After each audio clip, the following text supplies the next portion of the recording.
back inside Crypto.com Arena where the fight is over, but the crowd is very much still here in support of Ryan Garcia, who picks up a knockout win over Javier Fortuna. I'm Chris Mannix, joined by former welterweight champion Sean Porter, former junior middleweight champion Sergio Mora, and future 140, 147, whatever pound champion Ryan Garcia. Ryan, you have came back from a 15-month layoff in April, but does this feel like you coming back? Yes.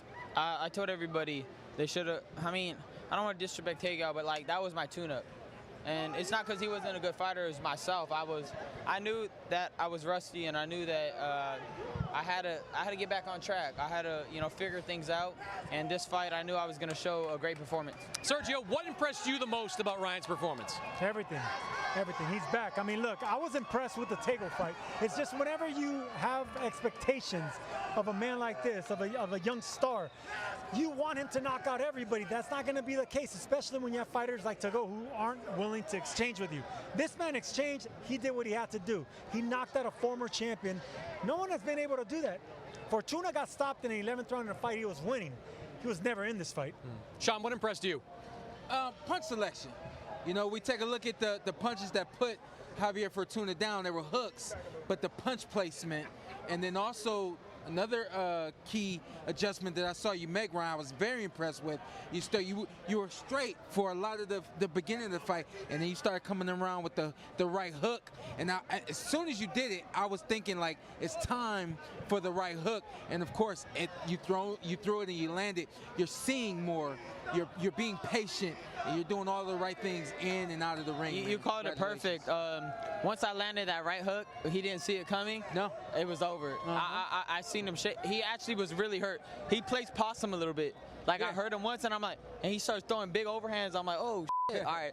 I was like, let me chill out. Let me see, because I know what he's trying to do. He's trying to act like he's hurt. So I was like, let me wait till he's really hurt. I'll know when he's really hurt. And then when I had him, I was like, all right, it's over. And then I knew he was hurt, and then I went to the body because he was scared of the hook on top. And I just dug to the body, kind of similar to Luke Campbell. Ryan, your hand was healed enough to fight in April, but how different did it feel throwing that right hand in this fight? Oh, it wasn't healed. You know what I mean? I was still doing physical therapy. I just didn't tell nobody because I was like trying to get in the ring. Like I was still, doing. I was barely throwing it the last 2 weeks of camp. You know what I mean? And I was like, it still hurts a little bit. But I'm like, I'm gonna beat this guy. I don't really care. But you see how I was throwing it? It was like a weird, awkward way. People have their own ways. But again, no excuses. I did my thing. I won the fight. But this fight, you see how sharp it was. It was quick. It was sharp. I could throw it around. I used to do that all the time in the amateurs. Right hook. Right hook. That was my money punch, actually. And then the check hook, of course. But today, I felt like I was who I am. You know what I mean? I felt like this is me. And I feel so good, honestly. I was a little surprised that Fortuna wasn't even more dangerous early on because you believed, Joe Goosen believed, even Fortuna's team believed their best chance to win was in the first 3 rounds of this fight. Do you feel like you hit him with something early on that made him a little more tentative? My speed, you know what I mean? He didn't want to commit to anything because, again, when you're in there with me, I'm just looking for something. You know what I mean? The moment you take a step, I will meet you quick. Because I have the hand speed, I'm going to use it. And he knew that. So every time he threw, I already knew what he was doing. He was trying to set up the Luke Campbell shot. And I was like, come on, man. We're going to call it that. From every time you face a southpaw, we're going to call it the Luke Campbell shot. They're trying to set up on you. They're just throwing the overhand. And I'm like, bro, like, anything other than that? Like, come on, bro. Like, listen, that's not going to work. They're looking for the Luke Campbell shot, but you got him with the Luke Campbell shot. Right. So I caught him with the body shot. Yeah, you're right. I was like, dang, I really landed that again. That was cold. Ryan, even sitting here, we're half an hour after the fight is over, the crowd is still here. But you heard the crowd start to pick up, say, we want Tank, we want Tank. That is one of the biggest fights that can be made in all of boxing, domestically, perhaps only behind Canelo Triple G, Crawford Spence. That's right there. But here's the thing, they're bigger now, but once the build-up starts and we get it signed, the hype around it will overtake everything. You got to remember, things rise up because people don't believe it's going to happen. But once it's set, it'll be bigger than any fight out there. I don't care about Canelo Triple G3. I don't care about. I mean, I love those fights because Crawford, and Spence, right?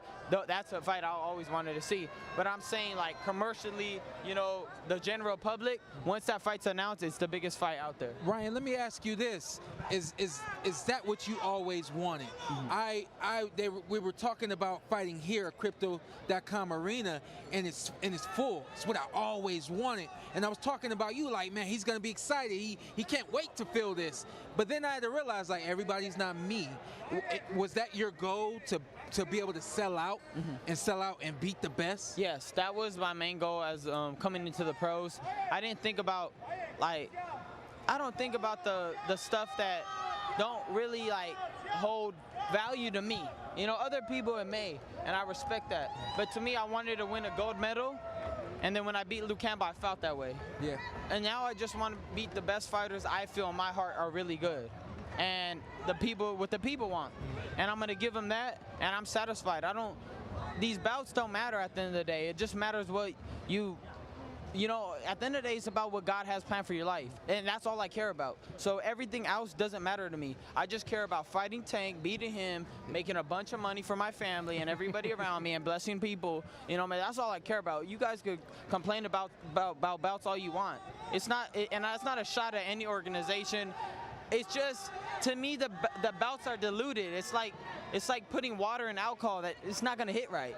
So what I told everybody is we need to want what the fighter wants. We can't want things for you. If you want every belt in the 135-pound division, then we need to want that. You moving to 140, we gotta accept it. All right, he's a 140-pound fighter now. Let's look for him to be great at 140 pounds. Me winning championship is gonna just give people more ammo to be like, oh, Ryan's this. Like, I don't care about that. I need to know in my heart, I beat the guy that I feel is a champion. If I beat Tank Davis, or when I beat Tank Davis, I will feel like a champion, regardless if he has a real bout or not. Yeah. I will feel like a champion. Because your name carries weight. Because the name carries weight. His name carries weight.